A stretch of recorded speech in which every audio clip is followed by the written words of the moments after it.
Hello friends, मैं शिवनी जैन आपका स्वागत करता हूं आपके अपने यूट्यूब चैनल पर। दोस्तों, आज की वीडियो इनकम टैक्स के अंडर में टीडीएस रिफंड को लेकर है। इनकम टैक्स आईटीआर फाइलिंग के बाद आपको जो है टीडीएस के रिफंड नहीं आ रहे हैं, उसी को लेकर आज का वीडियो है। वीडियो को पूरा अंत तक देखिएगा। यहाँ पर मैं आपको एक लाइव केस दिखाने वाला हूँ। इसमें आईटीआर फाइल की गई है और यहाँ पर 5 दिन के अंदर अंदर जो है रिफंड क्रेडिट भी हुआ है और ये आईटीआर जुलाई में फाइल हुई है। वीडियो को पूरा ध्यान से देखिएगा, समझिएगा यहाँ पर क्या इशू इन्वॉल्व है, आपके लिए क्या प्रॉब्लम आ रही है, जिसको आपको यहाँ पर सही कर लेना है। ठीक है, ये इनकम टैक्स की ऑफिशियल वेबसाइट है। मैं यहाँ पर लॉगिन किया हुआ है। सबसे पहले मैं आपको यहाँ पर जो है ये फ्रंट में यहाँ पर व्यू आईटीआर स्टेटस में आईटीआर स्टेटस दिखा देता हूँ।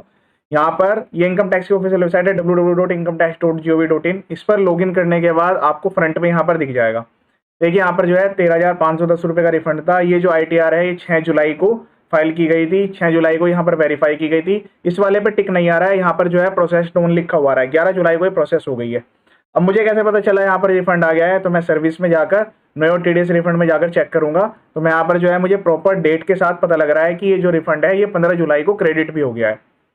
11 जुलाई को आईटीआर फाइल हुई है, 15 जुलाई को यहाँ पर क्रेडिट हो चुका है। और यहाँ पर जो आईटीआर है वो कौन सी फाइल की गई है देख लीजिए, आपके सामने सब कुछ लाइव है। ई फाइल में जाकर मैं आपको व्यू फाइल रिटर्न में भी दिखा देता हूँ। ये आईटीआर यहाँ पर फाइल की गई थी।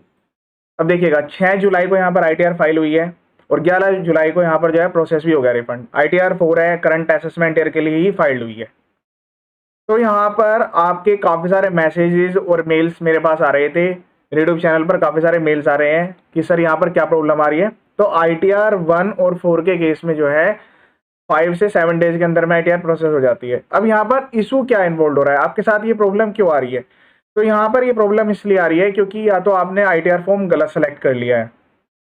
गलत इन द सेंस, काफ़ी सारे ऐसे है जिनके यहाँ पर मेरे पास चैनल पर मैसेज आते हैं, क्वेरीज आती हैं कि सर मेरी माइनर सी इंटरडे ट्रेडिंग एक्टिविटी है, मैं आईटीआर 4 फाइल कर दूं क्या, आईटीआर 1 फाइल कर दूं क्या, कैपिटल गेन को इग्नोर कर दूं क्या। तो देखिए, आप ये चीज़ें इग्नोर करके अपने रिटर्न को फाइल कर रहे हैं। एआईएस के अंदर में वो डाटा आया हुआ है, एआईएस और 26 एएस एक बार वेरीफाई कर लें।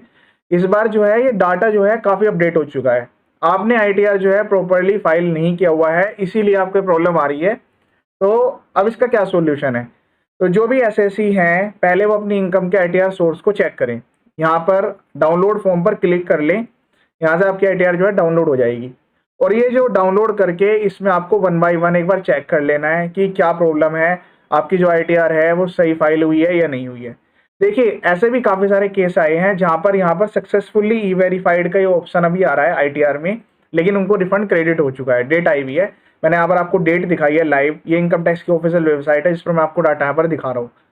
अब इसके बाद इनका जो है बैंक स्टेटस चेक करिएगा। आईटीआर फाइलिंग में तो देखिए, अगर आपने आईटीआर सही फाइल करी है तो यहाँ पर कोई दिक्कत नहीं आने वाली है।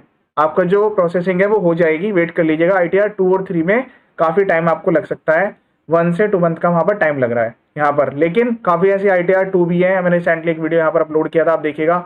आईटीआर 2 के केस में भी 10 दिन में रिफंड इशू हो गया है। तो वो केस टू केस बेसिस भी डिफर करता है और थोड़ा एरिया स्पेसिफिक भी इसमें डिफर करते हैं। अभी इनके बैंक का स्टेटस आप देख लीजिए। बैंक का जो वैलिडेशन है वो सक्सेसफुल होना जरूरी है। माई बैंक अकाउंट पे मैं क्लिक करूंगा, यहाँ पर देखिएगा बैंक ऐड है, सारे के सारे बैंक वैलिडेटेड हैं। एटलीस्ट आपके भी बैंक वैलिडेट हो और कम से कम कोई भी एक अकाउंट जो है एलिजिबल फॉर रिफंड भी हो। Email ID mobile number update नहीं है, कोई दिक्कत वाली बात नहीं है, वैलिडेशन होना जरूरी है। अगर आपका वैलिडेशन सक्सेसफुल हो रखा है तब आपको कोई दिक्कत नहीं है। अब काफ़ी सारे एसएससी है, उनको यहाँ पर दिक्कत आ रही है कि सर हमें रिफंड की ज़्यादा रिक्वायरमेंट है, रिफंड जो है जल्दी नहीं आ रहा है, अब क्या करें? पहले तो है बैंक वैलिडेट करा लीजिएगा, जाकर बैंक में एक बार केवाईसी कर दीजिए। 3 डॉट्स पर यहाँ पर क्लिक करिएगा, दोबारा से इसको रिवैलिडेट कर दीजिएगा। बैंक को मल्टीपल टाइम आप रिवैलिडेट कर सकते हैं, ओटीपी से वेरीफाई कराना होता है। अब यहाँ पर जो है आप रिवाइज रिटर्न फाइल कर सकते हैं। फाइल इनकम टैक्स रिटर्न पर क्लिक करना है, कुछ नहीं करना है। जैसे आपने पहले फाइल की थी वो अब दोबारा से फाइल करेंगे ना किसी भी ईयर के लिए, तो ऑटोमेटिकली रिवाइज में चली जाएगी। कंटिन्यू पर क्लिक करना है। आईटीआर 1, 2, 3, 4 के लिए मैंने डिटेल्ड वीडियो यहाँ पर बनाए हुए हैं, उन्हें एक बार देख लीजिएगा। टीडीएस रिफंड में कहीं भी कोई भी दिक्कत नहीं आ रही है, पर जो आईटीआर प्रोसेसिंग है वो स्लॉट वाइज हो रही है। मैंने यहाँ पर जो है आपको पहले लॉगिन किया पोर्टल पर, लॉगिन करने के बाद मैंने आपको स्टेटस दिखाया, ई फाइल के अंदर में फाइलिंग दिखा दी। उसके बाद यहाँ पर जो है मैंने आपको बैंक अकाउंट की डिटेल्स भी दिखा दी कि बैंक में किस तरीके से वैलिडेशन होना जरूरी है ताकि आपको रिफंड क्विक आ सके। यहाँ पर एक पॉइंट ये भी आता है, जो एआईएस है 26 एएस है, उससे आपको डाटा लेना है, देखना है, लेकिन डाटा आपको एक्चुअल बेस ही लेना है। अब अगर आपने एक्चुअल बेस पर अपनी इनकम को कंसिडर करते हुए फाइल किया है तो आपको कोई टेंशन लेने की रिक्वायरमेंट नहीं, आपकी आईटीआर प्रोसेस हो जाएगी।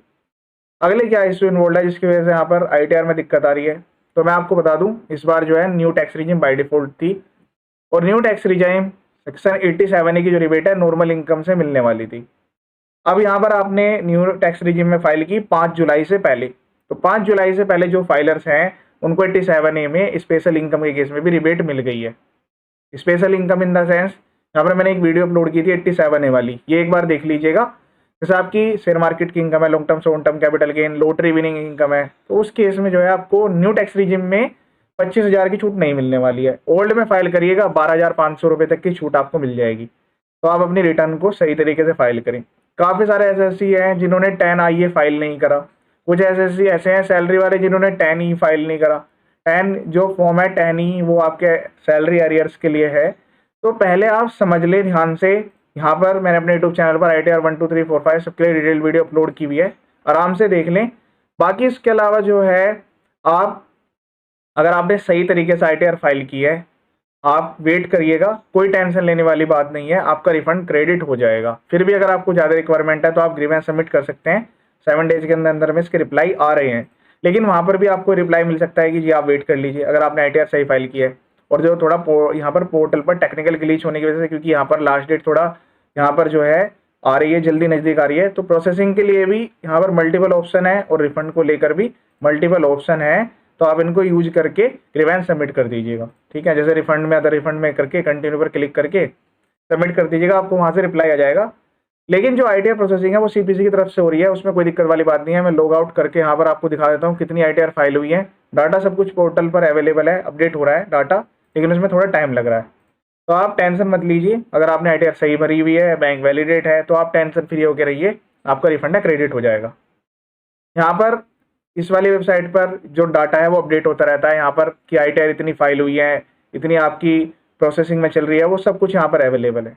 यहाँ पर अगर आपको इनकम टैक्स पोर्टल पर रिवाइज करने में दिक्कत आएगी तो डाउनलोड पर क्लिक करके यहाँ से डाटा जो है यूटिलिटी वाला है, ये भी आप जो है यूटिलिटी डाउनलोड करके इसके थ्रू भी ITR फाइल कर सकते हैं, क्योंकि हो सकता है लास्ट डेट में दिक्कत आ रही हो। रिवाइज आप करेंगे तो आपको कोई पेनल्टी इंटरेस्ट नहीं लगना है, ना ही कोई लेट फीस लगेगी। लेकिन ऐसा भी नहीं है कि आपने पहले कोई और ITR भर दी, उसमें कुछ और इनकम दिखा दी, फिर आपने दूसरी ITR भरी, रिफंड लेने के लिए आपने कम कर दी इनकम को, तो ऐसी गलती मत करिएगा, फ्यूचर में आपको नोटिस आ सकते हैं। जितना एक्चुअल में रिफंड बन रहा है, जितना आपको रिफंड क्लेम करना है उतना ही रिफंड क्लेम करिएगा, आपको रिफंड रिसीव हो जाएगा। ये था लेटेस्ट वीडियोस के अलावा मैंने जो वीडियोज अपलोड किए हुए हैं वो एक बार देख लीजिएगा। यहाँ पर TDS रिफंड को लेकर है, अलग अलग इशूज़ को लेकर है, बैंक वैलिडेशन की प्रॉब्लम को लेकर है, ITR प्रोसेस नहीं हो रही है उसको लेकर है, AIS को लेकर है, TIS को लेकर है, काफ़ी सारी वीडियोज है। चैनल का जो पर्पज है फुल एजुकेशनल है, सब्सक्राइब करें ना करें, वीडियो देखें और आगे शेयर जरूर करें ताकि सभी को उसका बेनिफिट मिल जाए। ये वीडियो देखने के लिए थैंक यू।